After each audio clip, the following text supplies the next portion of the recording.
গণতান্ত্রিক নির্বাচনে ভোট দিলে কি গুনাহ হবে? গণতান্ত্রিক নির্বাচনে ভোট দেওয়ার দুই প্রকার।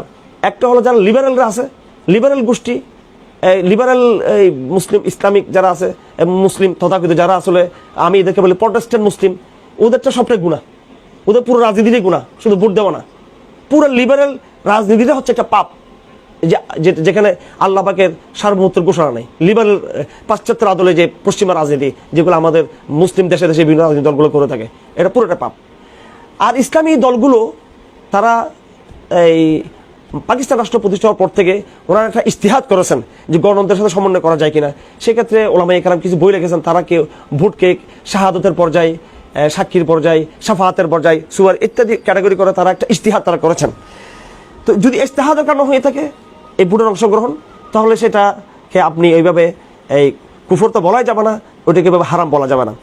কিন্তু সময় প্রমাণ করে দিয়েছে আমাদেরকে, সময় প্রমাণ, ব্রিটিশরা যাওয়ার পরে পাকিস্তান রাষ্ট্রের ব্যর্থতা, ইসলামী আন্দোলনের ব্যর্থতা, জামাত ইসলামীর ব্যর্থতা, নাজিম ইসলাম বাড়ির ব্যর্থতা প্রমাণ করে দিয়েছে এই পথে মুসলমানদের মুক্তি আসবে না, ভোটের মাধ্যমে মুক্তি আসবে না। মুফতি ফয়জুল্লাহ পথ দেখিয়ে গিয়েছেন, সেটা হলো ই সিয়াসত নিস্তে দিনই আই আখি ই ওয়াহাম বুনিয়াদ ই হাম মাগরবি। পুরো পাশ্চাত্যের এই ভোট কেন্দ্রিক রাজনৈতিক সিস্টেম থেকে বেরিয়ে আসতে হবে আমাদেরকে, দাবার মূল জায়গায় আমাদেরকে ফোকাস করতে হবে। এবং বিশেষ করে গ্লোবাল যেই মুসলমানদের অধিকার প্রতিষ্ঠার হারানো বাইতুল মুকাদ্দাস সহ ভূখণ্ড ফিরে পাওয়ার যে জিহাদ ফি সাবিলিল্লাহ রয়েছে, এটা উম্মার দায়িত্ব। এই দায়িত্বগুলো যে আমরা বিস্তৃত হয়ে শুধু জাতীয়বাদী কনসেপ্টের জায়গা থেকে যে আমরা ভোট কেন্দ্রিক, নির্বাচন কেন্দ্রিক যে একটা সত্তা বানিয়ে ফেলেছি, এই জায়গাটা বড় একটা ভুল আমরা রয়েছি। এই জায়গা থেকে বেরিয়ে আসাটা সময়ের ডাক।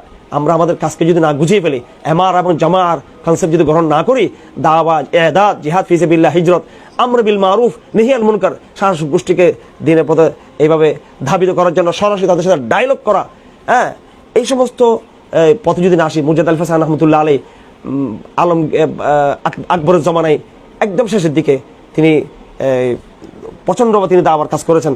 এরপরে জাহাঙ্গীর এবং শাহজাহানের আমলে তার দাওয়া আলহামদুলিল্লাহ মোটামুটি সফল হয়েছে। এবং সে দাওয়ার ফলশ্রুতিতে ভারতবর্ষে আওরঙ্গজেব আলমগীরের 50 বছরের ইসলামী খেলাফত ব্যবস্থা কায়েম হয়েছে। এইভাবে ইসলামিক অ্যাপ্রোচের মাধ্যমে হবে এই ভোট ইত্যাদি, এগুলো ব্যর্থ প্রজেক্ট। এই ব্যর্থ প্রজেক্টে আমরা না যাই। আল্লাহ পাক আমাদের সবাইকে সহি বুঝ আমাদেরকে দিন।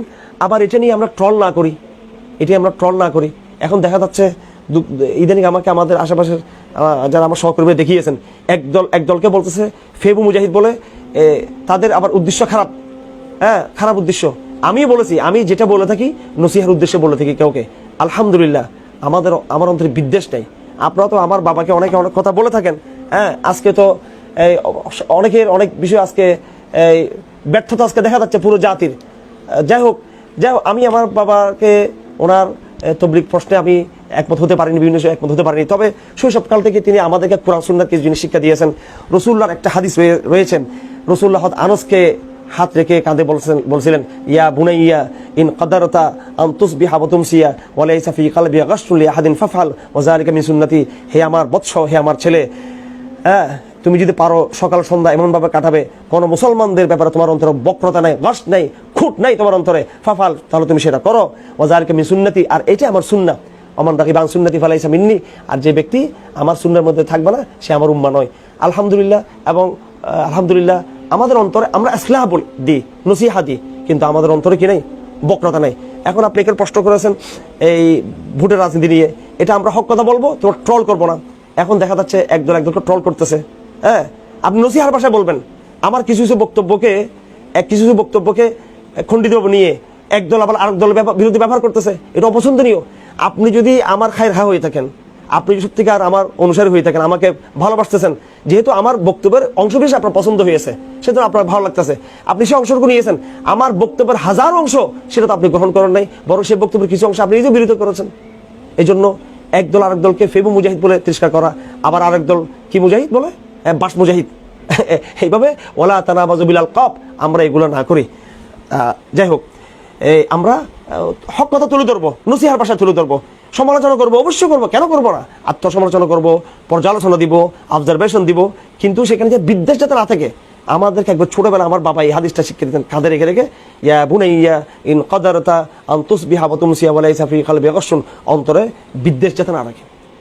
আমাদের মুখের মধ্যে হয়তো একটু কঠোরতা আছে, কিন্তু আমাদের অন্তরে বিদ্বেষ নেই, আমাদের কনস্পাইরেসি আমরা রাখি না। যাই হোক,